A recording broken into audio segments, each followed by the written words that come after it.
It's a very good point. I mean, clearly, what's happening in media is we're moving away from buying copies to getting access. Right? And that's happening across the board. Music is first, books, television, films, motion pictures, operas, software, games. Right? Instead of buying a copy, we're going to want access, and we want the access to be fairly cheap, and then we buy something else. Right? So what you see with Google and Apple, right?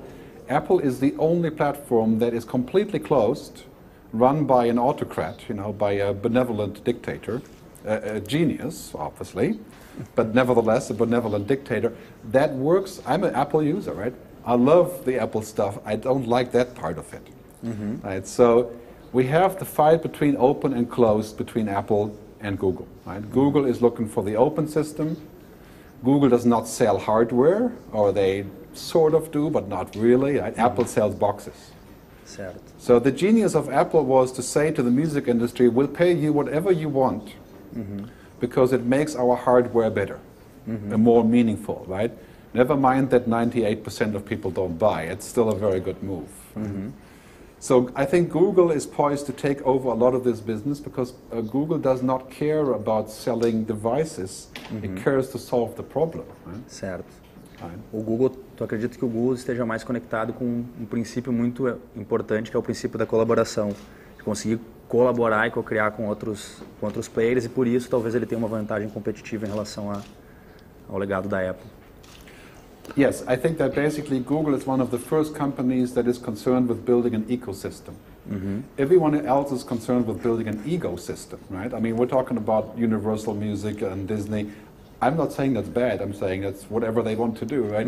But those are ecosystems. They're based on my revenues, my money, my writers, my talents, my contracts, my world, right? Control. Google is interested in building an ecosystem that also has its issues, right? Because to do that, they have to solve some very difficult problems, including privacy and data. Right? But Google is one of the first companies, and Amazon, for example, as well, trying to solve this problem of how to create value for everyone.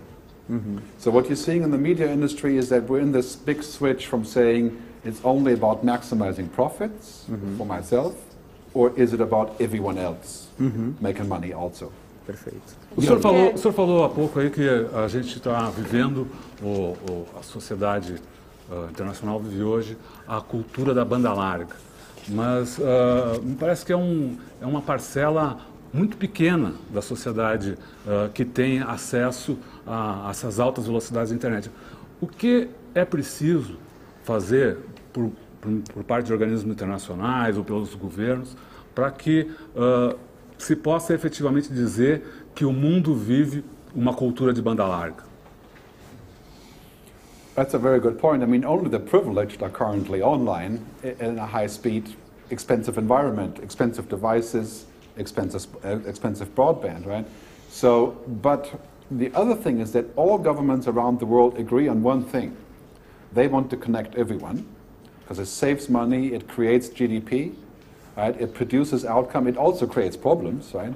But the government's are already behind this. I think what needs to happen is that we need more competition in the telecom space.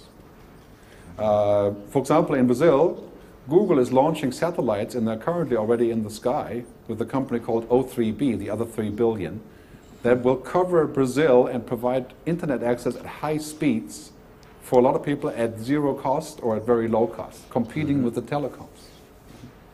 So I think the answer is competition, but also the government, overseeing, creating a bit of pressure for this thing, for the prices to change and for the monopolies to fall, right? For example, in Europe, we have big issues with roaming. So when I leave Switzerland, it's 10 times as much to get my emails in Austria with 5 miles away.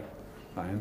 So I think governments are not necessarily in the position to want to regulate, but to enforce voluntary regulation by the people who are saying, okay, I understand what you're saying, either we do it or they do it. Right? So we had the exact same situation in radio 100 years ago. Radio was illegal because it was free music.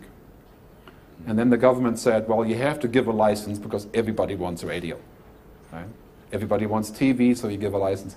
We're going to see the exact same thing on the internet. Right? Everybody wants to do this, a license has to be given.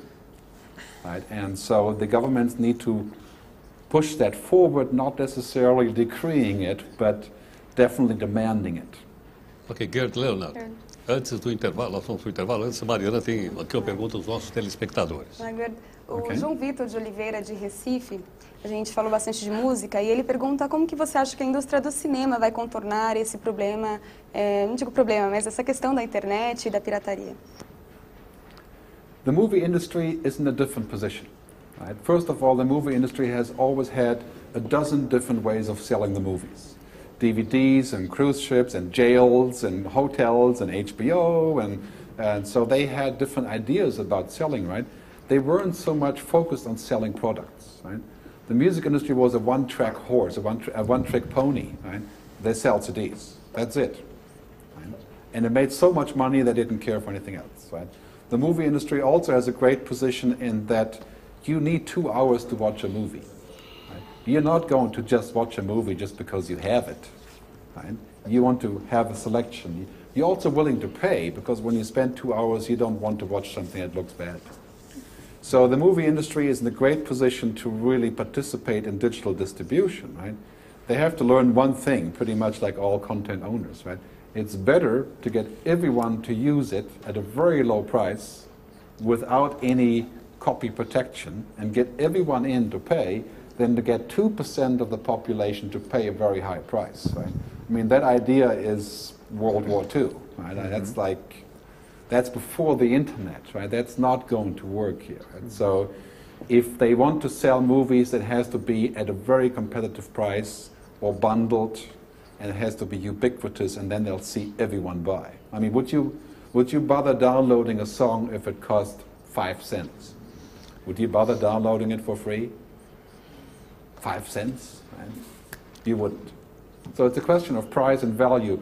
What we see on the internet is a radical a shift towards the user saying, I want to see value, I want to see great price, I want to see the reason to buy, I want you to respect me, and then I'm yours. Otherwise, I'm not.